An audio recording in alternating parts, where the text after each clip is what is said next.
Hey, you know what would make your customer service help desk way better? Dumping it and then switching to Intercom. But you're not quite ready to make that change. We get it.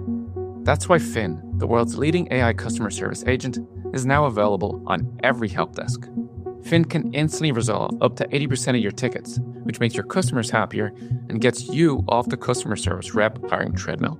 Finn by Intercom, the leading customer service AI agent, now available on every help desk. On today's Smart 7, the UK hosts Ukraine peace talks, plans revealed for Pope's funeral and much more. It's Wednesday 23rd of April, it's National Picnic Day and happy birthday John Cena. The Smart 7. It's news, but not the news.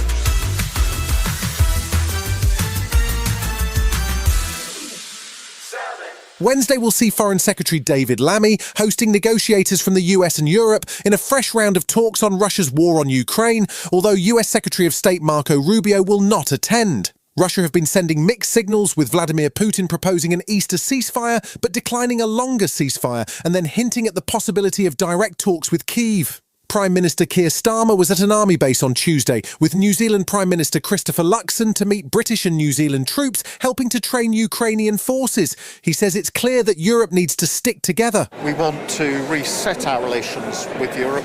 That's been brought into sharp focus in the last 3 or 4 months on the question of security and defence.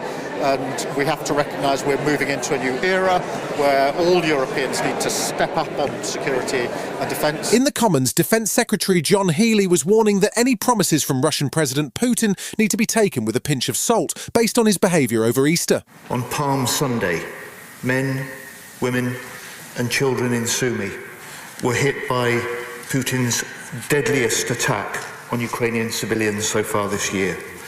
We're united in condemnation of this brutal attack and of Putin's illegal actions.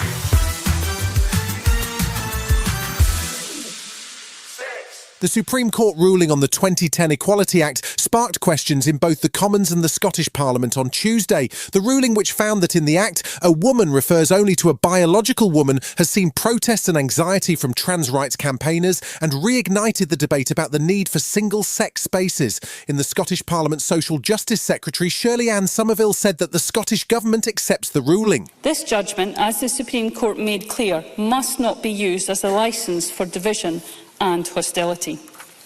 The pursuit of equality for women and for trans people is our collective responsibility. All of us in this chamber must ensure that the rights and dignity of all are upheld. Tory leader Kemi Badenoch has been using the ruling to attack Labour, calling on the government to root out gender ideology from our institutions. Prime Minister Keir Starmer was trying to strike a positive tone. I welcome the court's decision and ruling. I think it's very important that we've now got real clarity, which is going to be really helpful, I think, for everybody going forward, particularly those that have to deal with putting in place guidance. Details for the funeral of Pope Francis were revealed on Tuesday, and as in life, the first Jesuit pope is intending to break with tradition and avoid many of the ceremonial trappings of the office. Firstly, he's to be buried outside of the Vatican, in a basilica in Rome's Esquilino neighbourhood, and without any particular decoration. He's also selected a simple wooden coffin rather than the traditional elaborate triple coffin, and his body will not be displayed on a platform in the church. Guests at Saturday's funeral will include Keir Starmer, Prince William, the Italian PM Giorgia Meloni, and Argentinian President Javier Milei. Reuters Vatican correspondent Joshua McElwee explains what happens next. Sometime Wednesday morning, we expect that mourners will be able to come into the Basilica to visit with Pope Francis, to say their goodbyes. We expect that world leaders coming for the papal funeral, including U.S. President Donald Trump and Ukrainian President Volodymyr Zelensky, will be seated in the front row or towards the front of the funeral in St. Peter's Square on Saturday morning.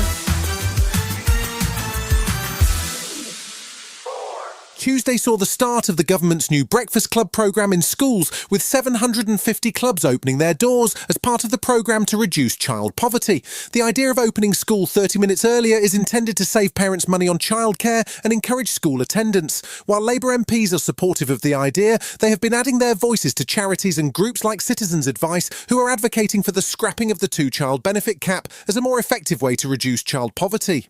The cost of removing the cap entirely could be over £3 billion, and Labour mathematicians haven't worked out how to pay for it. Education Secretary Bridget Phillipson says the government is focused on easing the burden on parents. We've been leading lots of work to understand what more we need to do to drive down costs for parents and families, and of course questions around social security are an important part of that. Still to come on today's Smart 7 in association with Metro, City grab a last gasp winner and Kesha celebrates her newfound freedom. Right after this. Moms deserve our very best, especially on Mother's Day. There's only one place I trust to deliver high-quality, mom-approved rose bouquets. 1-800-Flowers.com. This year, 1-800-Flowers wants to make sure all the mothers in your life get the best, with double the roses for free. When you buy 1 dozen, they'll double your bouquet to 2 dozen roses. To claim the double roses offer, go to 1-800-Flowers.com/ACAST. That's 1-800-Flowers.com/ACAST, the official florist of Mother's Day. Welcome back.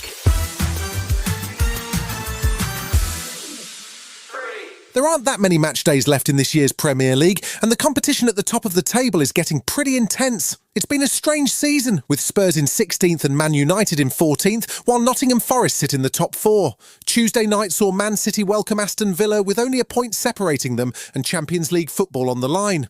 2 early first-half goals saw things level until the 93rd minute, when City grabbed a winner to close on third place and make Champions League football almost certain, to the delight of manager Pep Guardiola. So football is emotion. The feeling for the fans, for the players, for ourselves, so how important. We have a lot of pressure, for the club go to the Champions League next season. And so football, if you are in this business to live the disappointment, but always a good moment.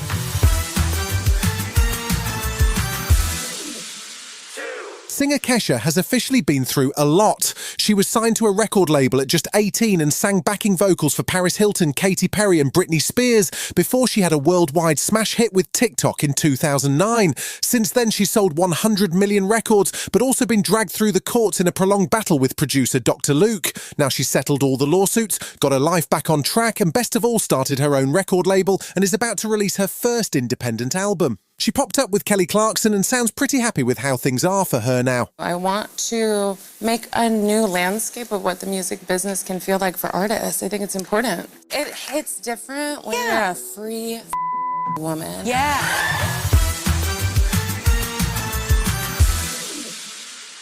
Hollywood is pretty busy recycling stuff these days. We've had sequels and prequels, reboots and even a pre-boot, but it's not often we get a sequel with exactly the same name.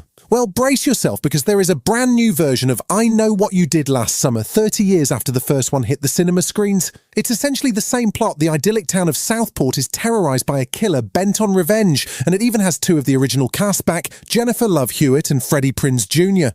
It hits cinemas in July, and yes, Freddie does look quite different now. This isn't the first time there's been violence like this in Southport. It's not going to stop. I need to start drinking. Someone is coming after us. I need your help. You've been listening to The Smart 7. We'll be back tomorrow at 7 a.m. Hit that follow button and have a great day. Give us 7 minutes, we'll give you the world. This Mother's Day, show the moms in your life just how much they mean to you with a stunning bouquet from 1-800-Flowers.com. For almost 50 years, 1-800-Flowers has set the standard for high-quality bouquets. Right now, order early from 1-800-Flowers and save up to 40% on gorgeous bouquets and one-of-a-kind arrangements guaranteed to make her day. Save up to 40% today at 1-800-Flowers.com/ACAST. That's 1-800-Flowers.com/ACAST, the official florist of Mother's Day.